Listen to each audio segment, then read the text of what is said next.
Hey, yo, ladies and gentlemen, welcome. It is the Week 5 recap of the A7FL Fall Brawl. I am your host of the All-Pro JAFFOs, the highly elevated sports talk for the highly elevated sports fan. Again, I'm your host, JP. Hey, yo. Come on, man, let's go. We're already having technical difficulties. Let's go. All right, and with me joining on the recap show for this Sunday to talk everything A7FL. He is the voice of the A7FL. Ladies and gentlemen, please welcome Mr. Matt Ryan. How are you, Matt? Oh, I'm good, man. It is cold in New York City. I am walking around right now, and it is 32 degrees at 1 o'clock in the morning. Oh, fun. And you're still awake. I appreciate you for Well, being awake enough to be someone able got to produce to have a little the bit of this football games. conversation of the fall brawl. Yeah, man. Someone's got to produce the TV show. Yeah. So, just to start with it real quick, I mean, obviously, this weekend it was to determine a lot going into the playoffs next week. And it started off with a bit of a hiccup where it was supposed to be the Outlaws taking on the Hunters. Um, and, basically the Outlaws winning would be able to lock their hopes for a playoff spot in. But as everyone came to come and notice, the game was canceled due to the Hunters forfeiting the game for circumstances outside of their control. So automatically, now at the beginning of the day, without a game having to be done, the Vegas Outlaws are now playoff bound into next week, taking on the Sick With It to start it off, and the Sick With It also playoff bound as they handed it to the OTT today. A lot of what they did uh, was, to be honest, it and Matt, maybe you can help me out with this one.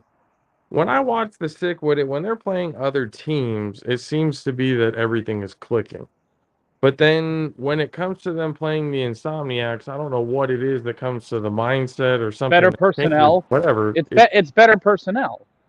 Hmm, Like when you put those two teams together over a longer period of time, over the course of 60 minutes, the depth of the Insomniacs is going to beat the shit out of you. We saw it in the championship game. The Nightcrawlers were going stride for stride, but when Mark Bagg was playing both sides of the football, yep. and you can't get guys on and off the bench fast enough. If you watch hockey, you know quick lines. You need your lines in, out, in and out. And with that offensive line, Scooter can drive a car in and parallel park it on the 45-yard line and still throw the ball. The inequity of the offensive and defensive lines with some of these teams is why it was going to be straight chalk this week, and more than likely it could be straight chalk next week because the Outlaws got a shot against Sick. A lot of guys who played on the Insomniacs last season, who are on the Outlaws now, Hmm, know how to play Sick. And one of the biggest problems Sick had, especially in their 365 to negative 22 defeat of the OTT last season, is 3-on-1 returns. Savion Cunningham kept the OTT in that game. And we saw it with, we saw it in the game today. The OTT gave the ball back on a get back, then on the next return, scored it on a tut. They got a tutty on the return, and then the yep. very next return gave the ball back on the get back. Yeah. Like that's just how the OTT games go. I was talking with our head statistician Cole Gardella today, and we were just remarking like this is kind of the pattern of how these games go for these guys. And you only hope when it hits spring for the OTT and especially the Hunters that there's some, change of fortune. Well, you would hope so, because as it just went down. I mean, the first quarter itself, the progression of that was just, Darren Palmer starting out with a touchdown, then Julio Mora getting a big play, which ended up with Eric Williams getting a touchdown to finish that one off. But then, OTT, Jaleel Hornby gets a 3-on-1 touchdown, gives the OTT a little bit of life, and then I got a question for you. yes, sir. How in the hell do the OTT always find the next fastest guy? Like, it's absurd. Shut up. It's 1 o'clock in the morning, you fucking asshole. I'd love to hear how it is down in New Jersey and in New York during this time of time. Pretty Fucking fun. everybody got somewhere to be. Fucking who is out I this mean, time? it's a good question. With 3-on-1s and everything else like that, they have guys there that are just super fast and can dust pretty much anybody on the 3-on-1. But where the problem lies is everything outside of the 3-on-1. It's kind of hard to win games only scoring touchdowns on 3-on-1s. The reason why teams are successful in this league, and you point at Sickwit, you point at the Insomniacs, you point at the Force, and out east it's the BIC, the U. It is consistency in leadership, consistency in dedication, and consistency in focus.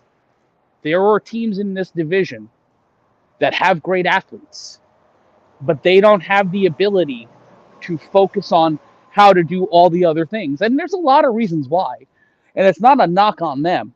Right. You're asking one person to develop a game plan for 35 unique individuals and then having to refine that again and again and again, all within the confines of a 7-week football season. You get maybe 3 chances to fuck up in a 7-week season. Not even this season, because you had that bye. Like, you don't have the ability to take 5 weeks to find out who your quarterback is. And that's been the problem with the OTT and for the Hunters since the spring of last year and a lot of last fall. I mean, where do you think that stems from? Does that stem from the fact that it's just harder to find the talent out there, or because kind of does seem like the Insomniacs do have a lot of the major talent pool. Stick with it has very good. Because they all know each other. They're all friends. They cop to being friends. Yeah. They are on those teams together because they like playing football with one another.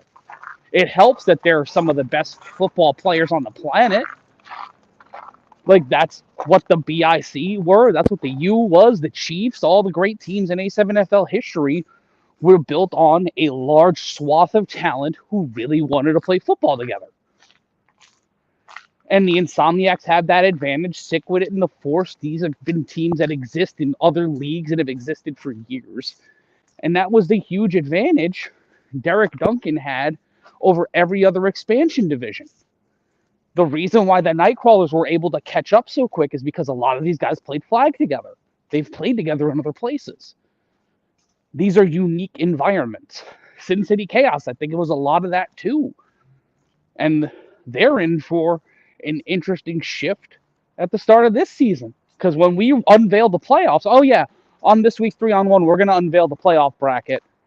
And we're going to have a lot of news this week. A lot of news that I can't talk about just yet. But, whoo, baby, I cannot wait for Friday. Be sure to go check that out on the 3-on-1 podcast, wherever it is you get your podcast, everything from the East Coast to the West Coast, the main hub for the A7FL 3-on-1 podcast. Once again, man, I'm glad you guys are back, man. I really am. Yeah, we are too. Like, real life sucks. Like, Corey, Rob, and I both have full-time jobs. Corey and Rob have plethora of children. I have Olive. And we have a lot of responsibilities. And it's really hard to say, hey, we're out of season. let's find time every week to do a podcast. But start of the new year, Fall Brawl was coming to an end. We were like, hey, let's try to give this a try, do something different. Took a lot of pressure off of me because I was live producing the shows. I was trying to handle all of this, and like doing live is incredibly difficult if you're trying to like integrate all of these other things and you're building it on top of all this other stuff. And there's a standard that we want to set because we're the league's broadcasting arm. So we needed to figure out how do we figure out our visual style without having to, you know, we don't have the cameras, we don't have this, we don't have that, we don't have a studio like other side of the ball. So it's like, how do we elevate it? And then, you know, I talked to my botanist. He and I came up with a really good idea, and that's how we implemented our game plan. That's the best kind of game plan, to be honest with you. But you know, getting back with the Cichlid and the OTT, it really didn't get any better for the OTT. At the end of the first, it was 22-6, and then second quarter, Palmer scores for his second touchdown.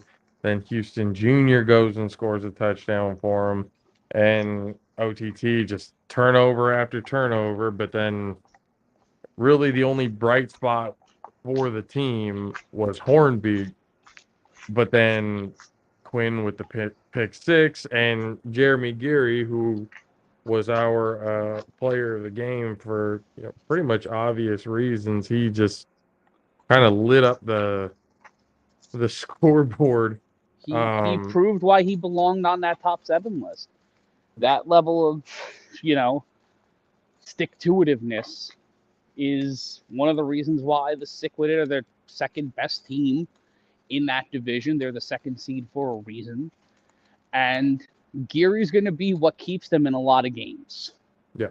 I think Cichlid's secondary may be a huge liability, especially going up against the weapons the Insomniacs have right now. So it makes it hard for me to say that the championship game's going to be close. I think the Insomniacs are going to walk away with the whole thing. And it makes me wish that some of these teams and some of these athletes would do what the Insomniacs are doing, do what the BIC and the U are doing, and consolidating some assets or doing a lot of recruiting. Like the Insomniacs, they're adding depth. If you don't think they're recruiting right now for the national season and trying to get involved in this arms race, you are dumb. You are very dumb to not think that they're not going to try to turn. This is an arms race. It is an arms race between teams that have very different priorities, but the same goal. And they're coming about it in a lot of similar ways, but the way they're going to metastasize. Because the path to the championship for the Insomniacs is way less perilous than it is for any other top team in the league, in my opinion. And that's my opinion. I know that people will debate this to the death, and we can talk about competition and all this other stuff.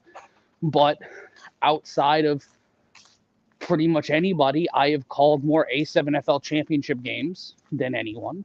I have called more hours of nationally broadcasted A7FL football, with the exception of maybe LJ Smith, more than anybody outside of Corey, because Corey predated me. I still see the Insomniacs in the upper tier of the A7FL, but I feel the wealth gap is very Victorian, Dickensian London. There's still the haves and have not. There is no middle class in Nevada. There isn't. There's the top 3 teams. You can make an argument maybe for the Alienators because their secondary is strong, and in a passing league, we saw the Insomniacs rush under 100 yards today. That is odd. That is very interesting. And they were just fucking around. And I think they would admit they were fucking around at varying points. RTC was doing returns with his regular glasses on. Like, they knew that today was going to be a day where they proved a point, but they were going to show how effortless it is for them to beat people's asses. And I feel like it doesn't serve the purpose that a lot of people think it does. And then we get back and then stick with it at the final score at the end of this one. It was a whopping 62-12. Stick with it led in the passing 244-8. OTT with 8 passing yards throughout the entire time. 171 rushing to 86. Stick with it. The final tally of total yards was 415 to the OTT's 94. Once again, stick with it 62-12 over the OTT. I mean, OTT wasn't really playing for anything. They didn't have a chance to No. make it in or anything else like that. But sometimes you think some of these teams want to play a little bit of spoiler and mess with people's chances and stuff like that. But that obviously did not seem to be the case with this one. No. And I'll say this, the Alliance, they had something to play for. They were way more scrappier. But all of the teams today that were facing a top 3 seed were walking into a rototiller.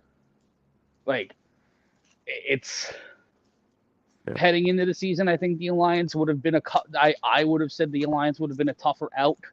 And they were a tough out. They went up right to the end. They ended their season at 500. Like, look at the fact that the positive thing is here.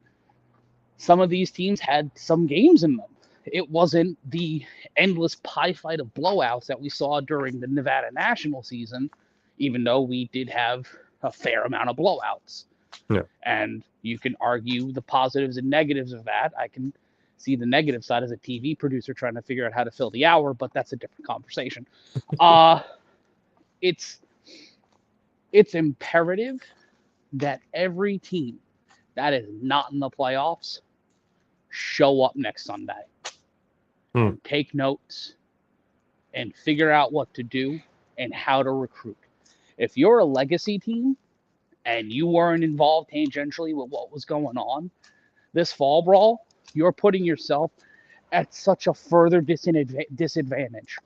Like the Kryptonite almost won it last year. They weren't involved this year. How will that play into the season? What teams? Like the Alliance were a part of a couple of different things. The Outlaws, they were a brand new team, not associated with anybody, not merging with anybody. What will that look like? How many of the Alienators are going to go over to the Pit Bosses? I know Jordan Davidson's going to go over there. What about Quentin Iriarte?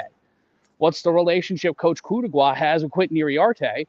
And now he's bringing in another guy for competition. How will that affect the Alienators heading into the Pit Bosses heading into next season with that kind of competition? And Iriarte getting leading his team to the playoffs, and now having a guy who started one game, I think, coming in across the country to compete for his job. I don't know how I would feel about that.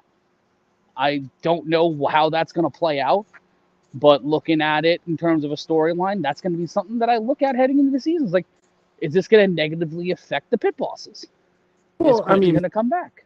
You could say yes in some ways. It could definitely have a negative effect on the Pit Bosses as the new season, as the 10th season of the A7FL comes around on March 24th. But it could be one of those situations where that competition breeds a certain type of fire that actually does positives for the team. You can look at it in different kind of ways. What's the more realistic way? Probably what you were saying. And if Derek Duncan just confirmed the Outlaws are going to be the Kryptonite this season. Who's going to go? Is Savion Cunningham going to go back to the OTT like he said? Or now that the Outlaws have a home, what's he, Yodi Mack, and all those guys that were supposed to come back going to do? Yeah. Like, I feel like everything that happened in this fall is much like last season. The repercussions of how the last 2 weeks of fall brawl go are going to set the stage for how Nevada sets up for this coming year.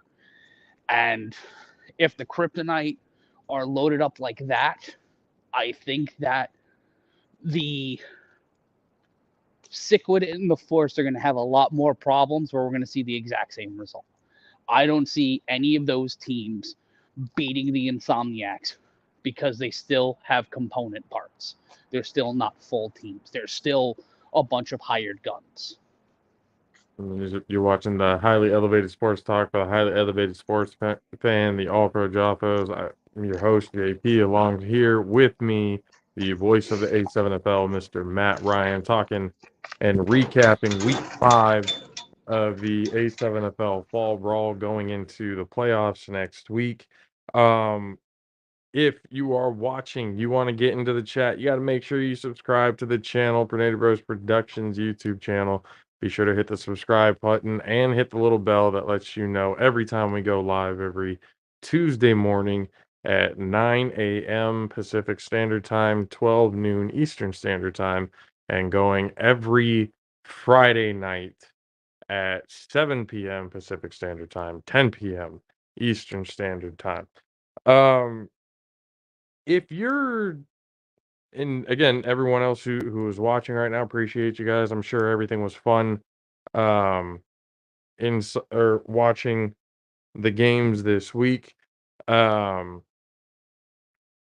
we're looks like Matt Ryan had to drop, like you said, getting into. I wanted to ask him this question again. You guys in the chat can maybe understand this for me. If you are somebody like Savion Cunningham, and like we were just saying, looking at a team like the OTT, where if you're Savion Cunningham wanting and looking to have a better chance to compete, I understand that he wants to go back to the OTT or that's where he says his home is. But is there a possibility he can look at it and his better chances to win would be with, the Outlaws now forming in to be the Kryptonite? Or does he look to go somewhere else? Instead of the OTT? Is this something that most players, especially at the at higher professional levels and everything else like that, when people go through their careers, um, they have to think about what's best for them when it comes to winning championships, their own well-being, family situation, whatever it may be.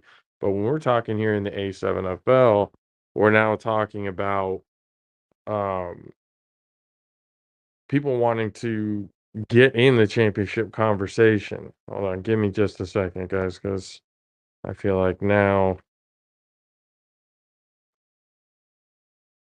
this is, some of y'all are going to be a little upset with this, but this is my best way that I can actually learn how to kind of moderate this as Tuesday morning. Like you guys have already heard, it is going to be the conference clash between Big Rob Fabian and A7FL West owner and operator Derek Duncan, as they will be on the show in the All Pro Jaffos Tuesday morning on the second hour, to be able to have a debate on who is the best. There is a lot of talk between both sides, between the East and the West. Now we are going to have two people, one from each side, be able to come up on the show and be able to air it all out. So do not miss the show Tuesday morning on the second hour. So that would be the 10 o'clock Pacific Standard Time in the morning hour. That'd be 1 o'clock Eastern Standard Time. Oh, ladies and gentlemen, you love him, you hate him, and hey, we only have about a half hour here. Behave yourself. Well, I said I would. All right. Not that haven't gone back on that before, but how you doing, Josh? I'm doing good, Corey, ladies and gentlemen of the Jaffo Army and everybody else in the A7 who is watching. You love him, you hate him. Please welcome to the show, Mr. Corey Hammond. Most of the people on the West are more in the hatred category, but I think that they just use me as the friendly smiling guy that they can angrily debate, and then they're not scared of like they are of Big Rob. So it's what they want to say to Rob, but he's 6'5", 340, if I'm being kind. And yeah, I get it. So we go from there. Completely understood. But stick with it, OTT. From what you were seeing, what you were understanding, is there Well, let's go back anything to that your kind of greater changed point, things? because do you really want to break down that game? Not really. So There's let's not go really back to much the to greater break point, down other right? than, again, the questions of what OTT is. Once again, they're really good on the 3-on-1, kind of always have been, but other than that, it's a stretch at this point. Well, Um, instead of me just talking for hours, let me just ask you a question, because you watch the games. You've been watching this fall like me, right? Yeah. Other than the Insomniacs, do teams fare well as the tacklers on the 3-on-1 in general in the Vegas division so far that we've seen? Not really, no. No, right? The Insomniacs are elite. I think we have to, whenever we mention like guys that tackle on the 3-on-1, that guy Cannon, who everyone would look at as like, likely more the water boy than the, one of the, star players for the Insomniacs. And he really impressed me specifically in the national championship game, but he really impressed me every time I see him on the 3-on-1, because he stands out as the guy that you might want to run at if you're one of those guys that has the hus, right? Mm-hmm. Makes a tackle. But, OTT is going against teams on that 3-on-1 that just don't really look like they're going to ever put a shoulder and weight into a tackle. Fingertips, arm tackles, it is what it is. And that's going to be something that the division looks at as one of the ways that they can easily kind of up their game if you're one of the bottom teams. Or, for the Hunters specifically, show up, actually arrive, right? I say it all the time. I'll try. I mean, that's the first thing that you need to do, right? And then that's something that they can fix.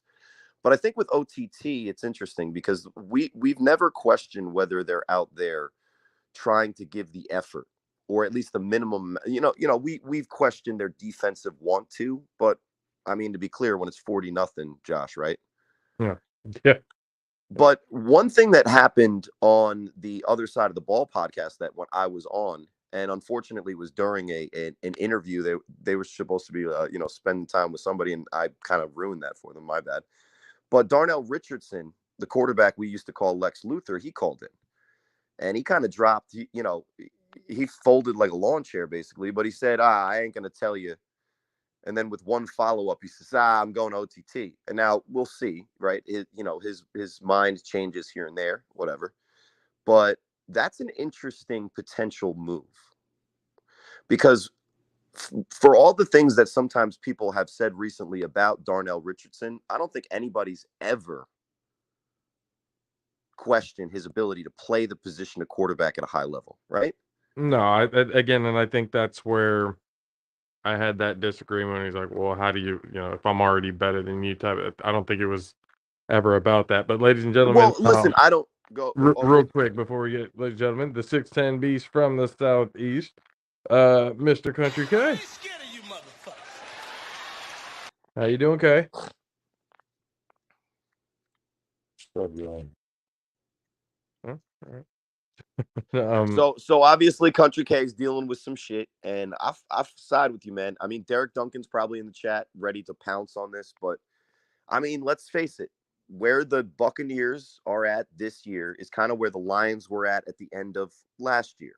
Buccaneers overachieved, got to a point. I think that they should be proud, but you're probably disappointed because of how close and how it could have been with this or that, right? Right, Country Guy?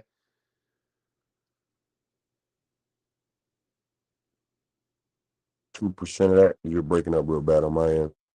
Well, I was saying your Bucks, right? Yeah. You could look at it as an optimist and say we overachieved, or you can look at it like a realist and say we were this close, or you can look at it like a pessimist and say we should have won that game. Where do you kind of fall? I'm a pessimist like a mug. Hey, just simply because I said the fourth quarter, like in our group chat, I was like, Canales got out coached in the fourth quarter. And I really feel like it was that last drive. Each team's last drive would show that Bowles and Canals got outcoached. Yeah, and I can't really hardly, like hard disagree with that. I think when we, break down games as an individual thing, it's hard to kind of put in perspective the whole season. But I do want to say this for the kind of general football, knowledge or greater conversation as we talk about OTT in the A7FL. Mhm. It takes a process to learn how to win, especially how to learn to win together, right? I think Mm. that's the key to a team that is running on championship culture type Yeah. stuff, right? And when you kind of look at that and you look at OTT, what I will say is that as much as they struggle mightily on the defensive side of the ball, they've always seemed to, under G Herd, make things happen on offense, right? And if they're getting Savion back, which is the kind of the consensus, even though Vegas seems fickle at times, especially with free You agency. never know. Right. You never You know. know, we haven't nobody's reported it yet, but this is kind of the assumption. So let's just run with that.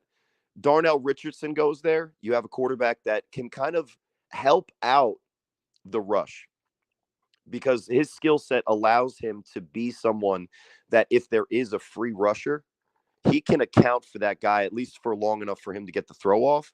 And that's one of the things that OTT has clearly struggled with. Even when I was out there with a mask on playing for OTT, and I had more than I think the total we'll give them 150 yards passing this entire fall with their quarterbacks. I had that in the first of the 2 days. I think actually in the Mm. first two drives, maybe I was pretty close with OTT against a kind of like a little flag all-star team that they put together. Without the lineman, by the way, for everybody listening. And, I was able to kind of find some stuff out, and credit to Mark Cooper, Wild can ball as well. He's not an OTT guy, but I guess it's one of those other, Florida guys are pretty good at football, but that's my slow ass, right? Wearing a mask and sunglasses. Darnell Richardson could probably do some special things if given the amount of time. Now, does that make OTT an immediate contender for the championship? Probably not. Yeah, I think the more appropriate. In reality, no. Yeah, I think the more appropriate answer would be fuck no, right? But in that Lions and Buccaneers conversation, and just for everybody listening at home, this is actually good, analytic and not analyst. And this is also good television, even though you can't see my face. Matt Ryan's got us into this new groove. We're gonna just do the ambiance thing behind and right. But back to how great I am at this. No, I'm just joking. I just want to stunt on some people. But in the greater conversation, talking about the Bucs and the Lions, look at where those two teams are. They're on the journey to learning the hard way, which is the only way you can learn how to be a championship type team.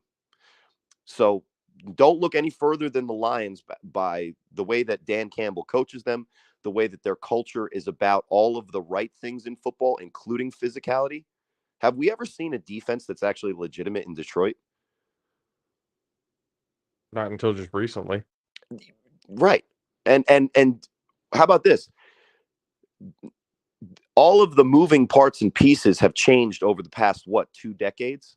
But if I say Ravens or I say Steelers, their defenses has always been good, right? Yeah. Because it's an attitude, it's a championship mentality. There's a physicality that's just inherent to the way that they go about their business. Mm-hmm. And it starts from the top down with coaches that prioritize how physical football needs to be that tough and to just equalize, even if you're facing a team that's a little bit better than you. Look no further than what the Steelers were able to do to get a winning record with that Drek roster. But in the A7FL, if you're OTT, you add Darnell Richardson, you're starting a process. That process doesn't start and end with just the one move. And he might have to go a full season where he kind of replaces where he was last year with the kryptonite and got frustrated and struggled because, he was blaming when the teams were good that he was facing. And if he lost, then all of a sudden everybody's got issues and problems and drama, right? If he could Mm-hmm. just go that season, stay with that team, and then build the next year, add on, show these guys with leadership how to do it.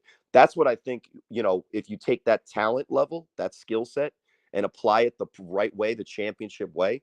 That's what OTT needs to do. Is they have to have a process in which they build up to reach the level of the championship culture that the Insomniacs have. Because let's be clear, the whole story about the Insomniacs are there are flag guys that have played with each other for a lot of time, a lot of snaps, a lot of familiarity, and a lot of winning. So they didn't start the first day they stepped onto a field and all of a sudden they were beating the guys that were, there for 6 years and whatever the flag league was. The great thing is that it stepped onto the A7 field and got it pretty quick. But that's where they're at. And I think that's where a lot of these fall teams are looking to get to. And there's no shortcut. You got to get there. But the first thing, if they add that quarterback, great. But what else did I say about the Lions and why they're finally winning? It's an attitude about physicality, toughness. And if your defense can play like some of the best defenses do in the A7FL, then you can equalize some of that talent disparity, keep yourself in games, and you got a puncher's chance against anybody. And then hopefully they can be able to get that in the right motion, because again, there's potential there. It's just a matter of finding the right, group, the right chemistry in order to be able to get better. But then you talk about the top of the list, and then we talk about the Insomniacs and the Alliance. And the Alliance, they had their destiny in the palm of their hand going into this situation, having to, I mean, I don't think anybody really expected them to win, but to be able to keep the point differential at a safe spot to be able to get them into the playoffs, that didn't happen. The Insomniacs were pretty much out for blood like they always are, pretty much relentless and ruthless at every stage. The Alliance, though, to start the quarter, it they started pretty physical. They were getting in the Insomniac's face, from the broadcast and everything. You would think that Insomniacs were just kind of toying with them, but the Alliance, it kind of felt like there was that sense of urgency that we need to keep this close to keep ourselves, in. Started off, they got on the board first with a 3-point attempt, and then Scooter uh went and got down, helped get them down the field. RTC scores a touchdown. Scooter Hamilton with a 1-point conversion, getting inside and ahead 7-3. Then Dejon Stewart comes out and gets a reception touchdown for the Alliance, putting them back up 9-7. There Yeah, was a that was collective. a great throw, by the way, and I got kind of excited for the hypothetical possibility of what the force could be. But then continue the story. And, and then, so with 4:12 in the first, up 9-7, even with the broadcast crew there, was kind of something. Okay, we're not losing our sense of self too much, but like what's going on? Things were not happening in the right set of sequence of events that it normally does for the Insomniacs at this point. But then out comes Munchie, scores a touchdown, puts them up 15-9 with 2:03 left in the first. Stone Stevenson had a pick, but then ended up fumbling it, giving it back to the Alliance to end the quarter. Is that a turnover, or is the negative equal to positive, and then it's just nothing for either team? I think it still counts as an interception, and it's still I'm taking fumbling. that interception away, because if he fumbles it, then that's not on the quarterback that it ever got away, because then you got it back. You know what I'm saying? So, Fox, I got you. That you're one less pick on the game. You're one less pick on the game. Your stats, we'll pad your stat. I mean, we got to do something, man. It was pretty ugly. We'll just take Then that one pick away. the second quarter starts. The Alliance, they end up forcing a turnover at the 9:45 mark, but then Cody Johnson receiving touchdown, 22-19 or to 9 as it becomes at that point. Then the Insomniacs get an interception, and that's where it kind of started going downhill from there. Was Denzel Daniels gets a receiving touchdown with 3:12 left in the second, putting them up 28-9. And then the Insomniacs with another turnover with 150 in the second. Scooter Hamilton to Stone Stevenson to cap that off, sending it into halftime at 34-9 at the end of the first Half the stats were 171 to 71 when it comes to passing. Rushing, the Alliance was leading at this point 54 to 39, the total yard mark 210 to 125. Again, Alliance were showing a little bit of grit in this first half, but then again, you kind of start to see things go downhill. And I try to wonder this: is that purely on because of the depth of the Yes, that's Insomniacs? the And one word. When you say that narrative, that story, right? It's a plot line that we've seen a lot of times, kind of copy and pasted in the history of the Insomniacs against Vegas teams, right? Like, and look no further than what happens with Sick with it, right? So the depth is a thing, and when you can cycle out guys in and out, they're fresh, they're capable, which is obviously a really important thing too, right? Let's not get it twisted. You could have a ton of guys, but if you're rotating in guys that are not the same level of talent, it's not the same. yeah. But I also think that Matt kind of touched on this when he was on. I mean, did it look like the Insomniacs were 100% into, giving their all on every down that game? Not Because really. it looked, I think it would be unfair to question the Insomniacs' ability to dominate teams in general. That's not fair to question because it's just factual. What is, I think, fair to maybe say in this game is, would the adjectives sloppy and lazy be unfair to say was could be applied to the Insomniacs, at least level of effort at times in this game? Yeah. Well, I don't think it's unfair to maybe question. Now, when Scooter's out there and he's able to throw with the time he has too, which is kind of maybe why they're able to kind of look like they're relaxed out there, like they're really in touch with your sponsor. What's the sponsor called? Which one? The we'll say the relaxing one. Oh, Bud Love? Yeah, Bud. I was gonna say, I thought it was Bud, like Bud Buddy. Yeah, Close. yeah, Bud Love.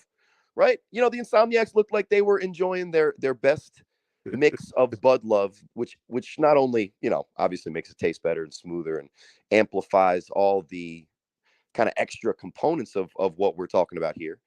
Maybe that's why they were just so chill out there. But they have the time, they have the blocking.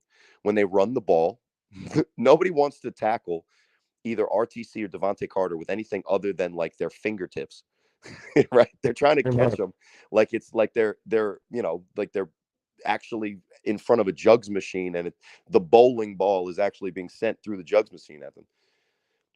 But I think that it's almost laughable how dominant they were able to be against a team that never looked like total scrubs in the Alliance, right? We've seen them play teams that, we watched and said, yeah, they're pretty good. That's a pretty good team. And they've won those games. Now, moving forward, it continues to be the Insomniacs where their biggest test is going to be their own level of commitment to championship football all the way through. Now, again, we talked about their experience. We talk about how high their IQ level is, Coach James. I will say your favorite phrase right now, just to get it out of the way, but it's true. And then they also we talk at nauseum about how many coaches they have, so they should have the right mentality and all that kind of stuff. Yeah. But it's just human nature. When you walk onto a field, you can turn the ball over 4 times. Even though the Alliance were giving them a fight. I mean, I'm not saying the Alliance are a dumpster fire. This is how talented the Insomniacs can be when they turn it on. I mean, look at the names that we've already just mentioned. Those are some of the top names at their position in the league. Yeah. But if you turn the ball over 4 times and you can win a game 68-9, there is going to be some malaise that builds, because we talk about iron sharpens iron. Look, if Sick is the best thing that we have to offer up against the Insomniacs to prepare them for a team that is now angry that they didn't win, is now loading up guys, and say what you want about it, stomp your feet as much as you want about it. I say that it's a list of names is just a list of names until they start playing on the field, and we'll see. Yeah. But I mean, after I play BIC, because I do, I'll let the Insomniacs know how that list of names works. And you're not saying some of the names that are important that are going to show up week in and week out. Like, for instance, a guy in Charles Irvin that I'm a little nervous about, and not very many people are like 100% aware of him. But at times he was playing defensive end for the U when he came, but he's best known for being the feature running back for the 2019 and before Insomniacs. Excuse me, not Insomniacs. Immortals, another I team from Pennsylvania that won the 2019 championship. And if you look at the film, the guy's cut from the same mold that Saquon Barkley is. So imagine Saquon Barkley, running back skill, good knees, no injury history, playing defensive end because he just wants to hit people. That's what I'm worried about. Actually sounds like a bunch of running backs that are in the A7FL right now, including RTC, Ice Cream Truck, a bunch of guys like that. So Well, listen, no disrespect to my guy things. Donnell Hubbard Jr., but when he was 340, he was a viral sensation. He's a really good player, and he's lost all the weight. He's now he's now the vegan fresh veggie smoothie truck at this point. My guy is svelte and lost all the weight. He's in the gym all the time, and it's not as fun to watch him truck people as much anymore. I'm pretty sure it's more painful to watch now because it's like, again, he's built like a brick shit house, so he's just. Well, the sad thing is that his yards per carry average has been down. He did have a great chip game when BIC won. He was playing great for the U against them, his former team, and then last year he was on BIC. But we'll see. We'll see where he can fit on that roster. But it's one thing that Mad Sticks always says: why do injuries and regression happen? It's because players are going away from the meat and potatoes. The third quarter ended up starting out Scooter Hamilton to Schwenk, hitting the touchdown at 10:30 in the third, and then the clock started running after that. It was 40-9 at that point.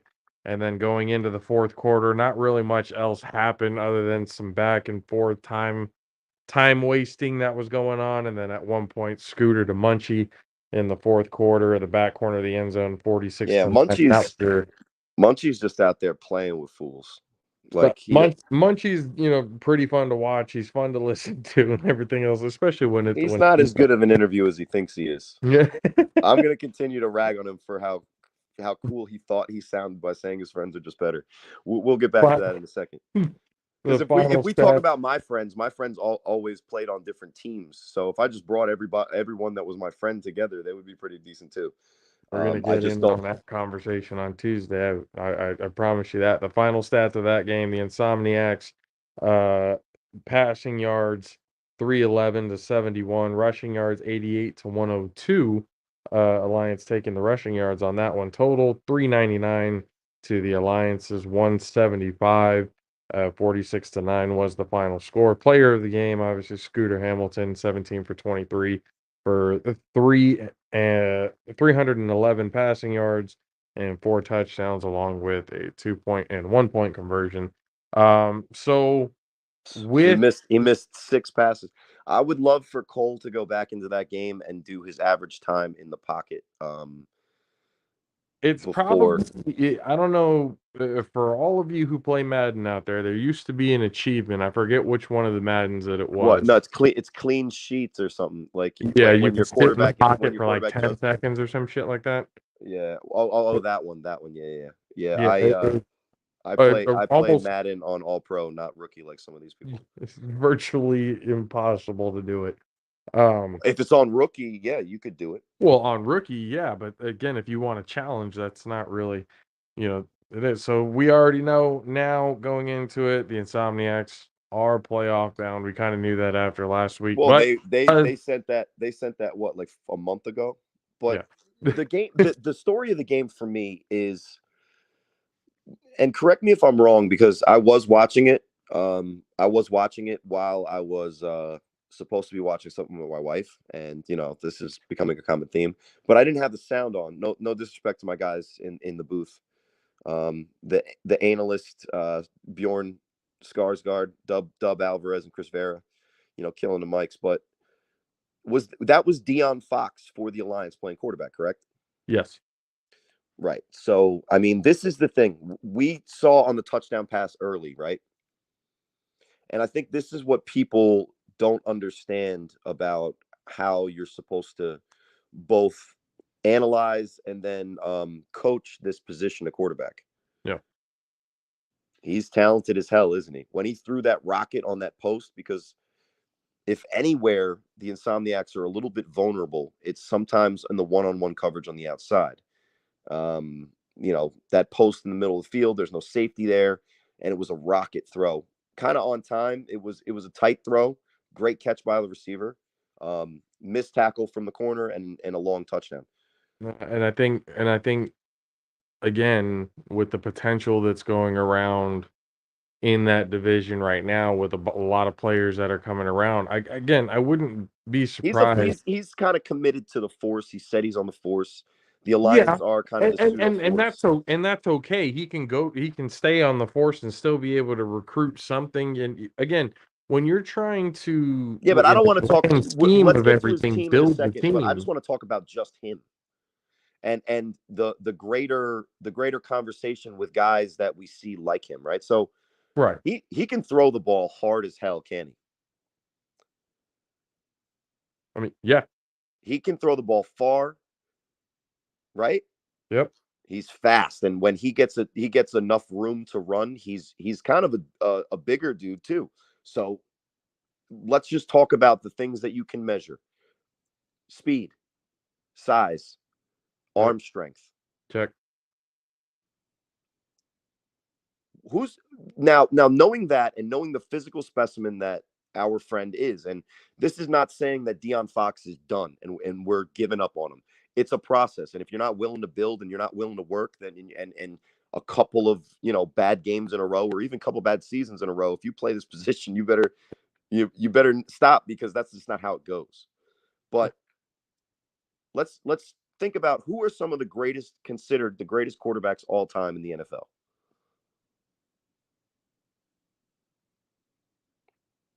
Who? Oh, you're asking who?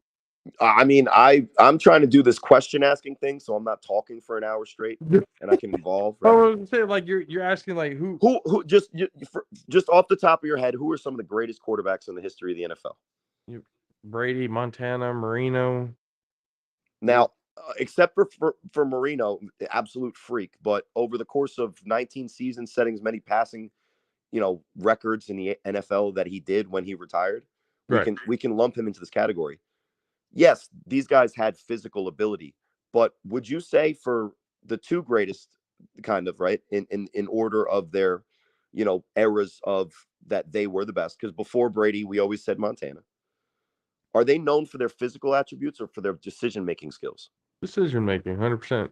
So when you look at the quarterback position, what a lot of talent evaluators do, and especially offensive-minded coaches, they do is they look at the physical features of a guy and say, this is what I need and want. And then they look at Deion Fox and they say, he can do everything that I could ever want a quarterback to do physically. How'd that work out today? Well, it didn't work out great because, again, and like Dub said on the comment there just a few minutes ago, he needs the time. So yeah, now but everybody says that when they're faced with pressure. Well, of I course, and guarantee everybody should probably take he a puts page Scooter out on of the OTT. Insomniacs playbook and start going to get the offensive lineman that's going to be necessary in order to be successful in this league. If that's one thing that the Insomniacs have over everybody, because you have other teams that they have talented players there. Yeah, sure, the depth, but when we're talking about, talent-wise, there are talented players on other teams. But the common denominator from everything is the fact that the Insomniacs have the best offensive line in the entire West. Some may argue the entire league. So But now, and that's fair. But the thing is those guys don't grow on trees. And in the in the grand scheme of things, we look at the entire fall for Deion Fox. He was also facing some defensive lines where he could have exposed some people. My thing is not that, oh, he's got the talent, just give him the time. He had enough time to run around for as long as he did and get sacked. He had enough time to release the ball to his receivers and get intercepted and miss. You can say that he can just get an offensive line and now he's fixed. But I'll ask you this because you watched the game. Is his decision making look like he is an A7FL best quarterback in the league, which his coach Alonzo Thomas promised us?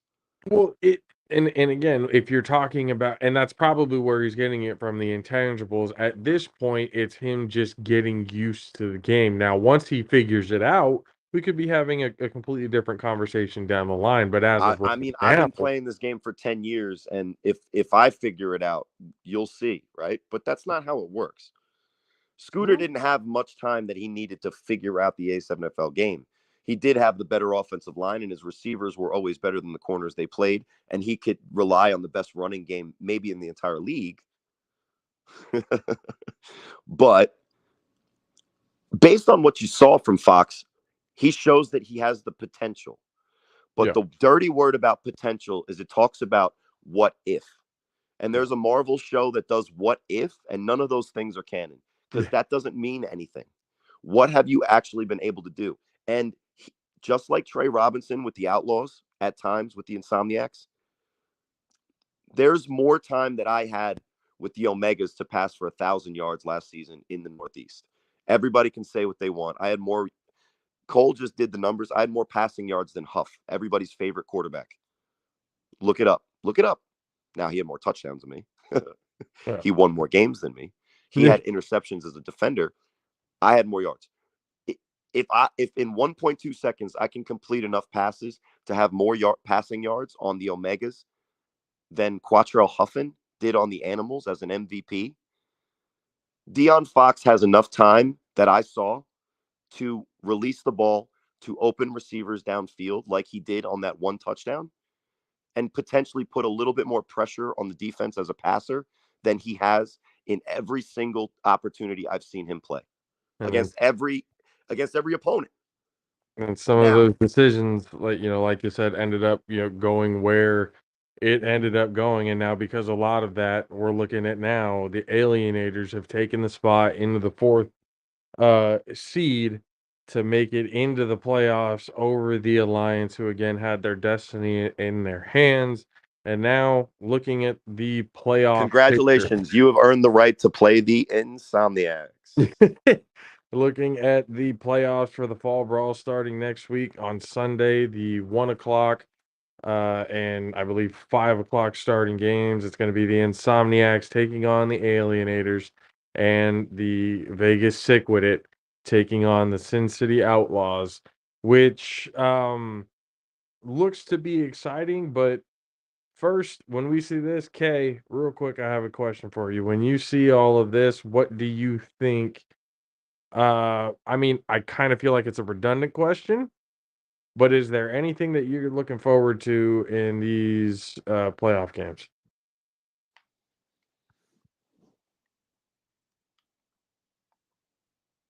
What makes that question redundant? Well, because a lot of people are going to be like, well, there's not really much of a question other than we know that the Insomniacs are probably going to be the ones walking away with the whole thing. Well, I want to know because Sickwit and Outlaws haven't played yet, right? I don't know if they played each other, but Kay, like, what were you going to say? I don't know, Corey. Make your point, dude. Go ahead. Well, because we all assume Sickwit's the second best team, right? Right. If they haven't played, and correct me if I'm wrong, chat. I'm sure they'd love to. You can even call my cell. I'll text it to you. But correct me if I'm wrong. I'm pretty sure the Outlaws and Sickwit haven't played yet. So why are we anointing Sickwit when they run up against the Insomniacs? It looked the same to me. And Outlaws are relatively new. We might see in that little semifinal of the fall a potential surprise from a team that's going to eventually take over the Kryptonite for the spring.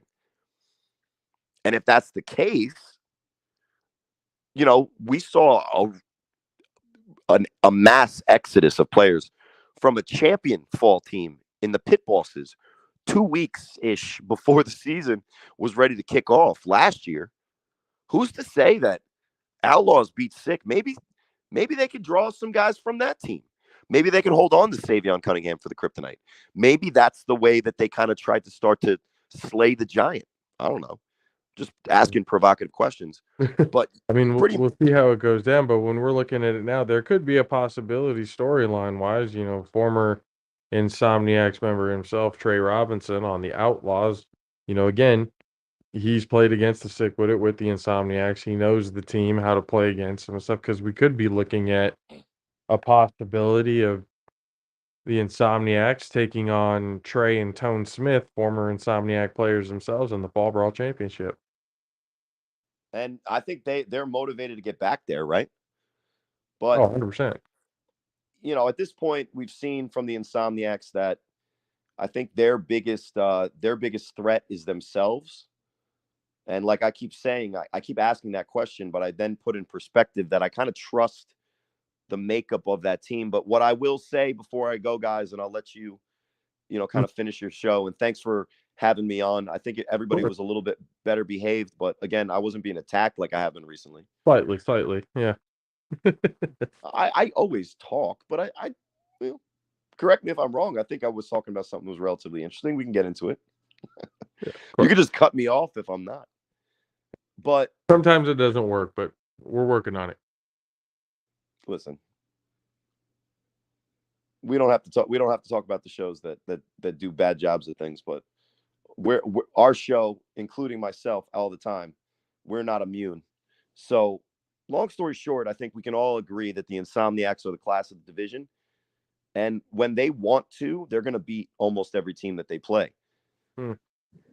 Even if they don't want to, I think they can beat teams like the Alliance today. But I don't know how many games in a row do they have to win before winning isn't as exciting for them to do the extra rep or go the extra mile or fight for that extra block downfield. Now, again, I'm asking questions.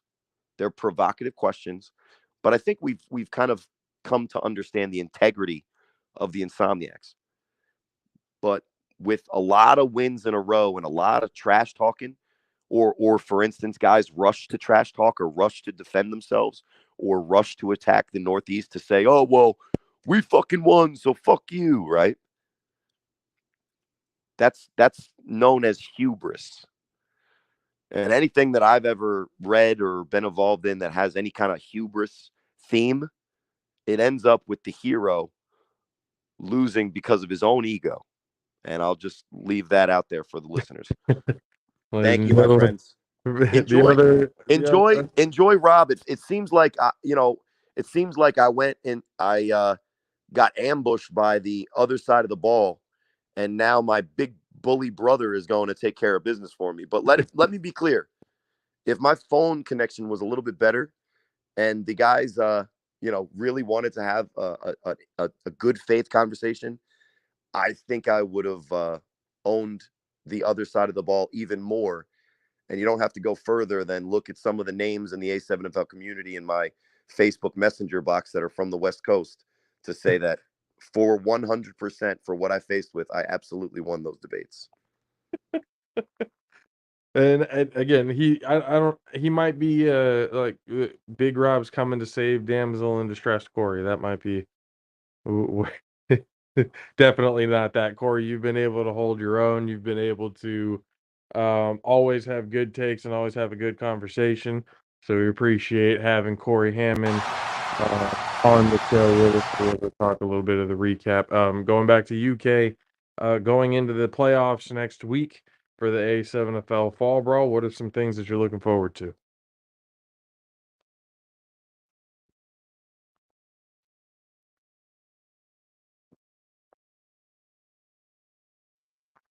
Okay. You were breaking up, say it again. I said going into next week for the playoffs, what are some things that you were looking forward to seeing? Football, I don't know, some games. Check out some good games. I'm definitely going to be able to see what comes out of the playoffs here. And again, for the fall brawl, it could, who knows? Obviously, people have their ideas and everything, and everyone supposedly knows how things are going to go down. But surprises could be made. And then going into the spring, it's definitely more things that make us more excited for March 24th for the A7FL 10th season. We do heavily appreciate you guys for hanging out with us on the recap. So now it's playoff time. We'll see who actually comes out with the Fall Brawl Championship this year. Will it be the Insomniacs? Will it be the Sick with it? Will it be the Outlaws, or could they shock the absolute world? And could it be the Alienators? We'll see next week. And do not forget to tune into the show on Tuesday morning. Once again, Big Rob Fabian taking on Derek Duncan in a clash of the conference battle that we're going to finally get to see, or at least get a closer look into seeing who is actually the best in the A7FL. For myself, JP, for the 610 Beast from the Southeast, Mr. Country K. We will see you guys next time. Peace.